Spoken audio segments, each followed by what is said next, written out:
If you don't know, SMP stands for Survival Multiplayer. Typically, people get their friends and play on a world. On YouTube, it's common for a group of YouTubers to gather on an SMP to make content together. Now, when I was a kid, I know, put the old man filter on me because I put most of my hours in between the years of 2012 to 2016. So when I would go on YouTube, I mostly watched the SMP server Mindcrack. I found them from watching Etho's Lab, who you might know from a different SMP server. We'll get to that one later. Side note, I always thought the name Mindcrack was weird, because I always thought it was like Mindcraft mixed with crack, which like Etho's channel was like family friendly, so I thought that was weird. But it was actually, their logo is a brain being cracked open, which I don't know, I always saw the image of a potato on the stick just because they made jokes about that, and so I couldn't get the image of a potato on a stick out of my head. So back to the video. Etho was my favorite on that server, and I loved his collaborations with vintagebeef and Pause and Pause. They would pull routine pranks, everyone was getting in on it. vintagebeef actually had a series called Prank Wars, which, if I believe right, I think it ended with him just getting a bunch of people pranking him in return, which was pretty funny.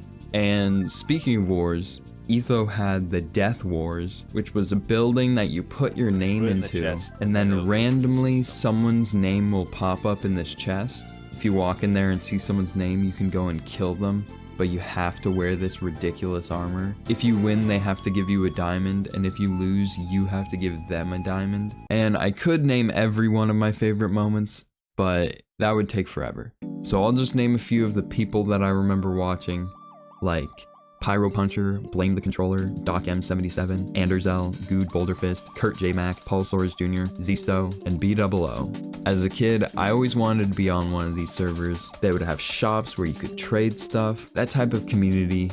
I wanted it so bad. But as the years went on, I watched Minecraft less.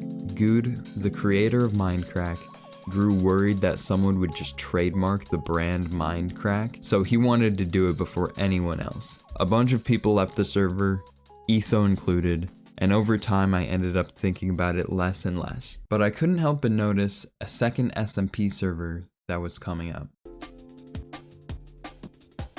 So everyone on HermitCraft showed up on my YouTube feed right around when I stopped watching Minecraft on YouTube. I've definitely used tutorials from Grian and Azuma and Mumbo Jumbo plenty of times, but I know little to nothing about this server other than the creator dsmp created HermitCraft because he was a fan of Mindcrack, and then once he got invited to Mindcrack by Good, he left HermitCraft in the hands of, I believe, Azuma. And then once Mindcrack died and HermitCraft was getting popular, some of the former Mindcrack members joined HermitCraft, and dsmp got denied because the vote wasn't unanimous by the group. And I think it's pretty funny. But like I said, I never really watched HermitCraft. I was too busy watching League of Legends skin spotlights or League of Legends parody covers. Anyways, I didn't start watching Minecraft again until SMP Live was an interesting time because everyone was talking about Minecraft again. I used to be scared to tell anyone that I play video games because they would make fun of me. My mom gave me a Minecraft hoodie for my birthday one year. You know the one.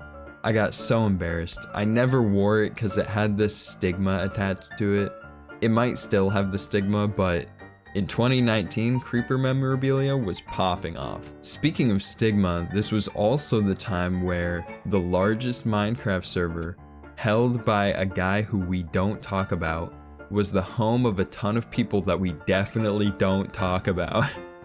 Yeah, there was a ton of funny times. A lot of people got huge off of SMP Live. And honestly, I'm sure there's more than I can think of, but I just can't stop thinking of the bad examples. But the idea of watching multiple perspectives because everyone is live, was a relatively new thing. When several people are posting YouTube videos, sometimes they don't overlap, so it's fresh to be able to see all those perspectives live. And it was inspirational for a whole new generation of people. A generation like... Okay, so this is the most controversial server ever. Dream, a guy who got popular off cheating and lying in a speedrun, which is my soft spot. Look, if you fuck with speedrun.com, you fuck with me. He had made a server with a ton of big streamers, and just like HermitCraft, this just felt like the next wave meant for people younger than me, and I never really watched anything from it. I've gone down deep dives because when you hear the term lore thrown around a lot, you kind of get interested, but after watching a few videos, I still don't fully get it. I assume I would have had to be there when it happened, but a ton of people on the server are fucked up, and I don't even want to talk about some of the horrendous shit that these people have been accused of. So I won't. Then the epic SMP happened, whatever, people played that for like a week. Okay. So the main reason why I wanted to make this video was because I just like Minecraft YouTube, and I wanted to share my experience. This was my #1 game for many years, and it's still a comfort. I still go back and get caught up on Etho's Let's Play world, and I still love the idea of having a Minecraft server. The second reason why I wanted to make this video was because the Deprived SMP launched a few weeks ago. This is a podcast. I guess they made the podcast Patreon exclusive. This is a gaming YouTube channel that started as a podcast on jschlat's channel, hosted by Astrozist, Mika, Apanda, and jschlat. This was the weirdest combination of YouTubers I've ever seen. I used to watch Astrozist so long ago, they deleted almost every video that I liked. And I knew Apanda because Astrozist would joke about Panda copying them. I've never watched a video from Mika, but they're such a core component of the dynamic and very witty too. And to see Schlat slowly growing bigger and bigger, yet still dedicating time to the podcast. Ooh, he left the podcast. Ooh, he's actually back on the podcast. But it's Patreon exclusive.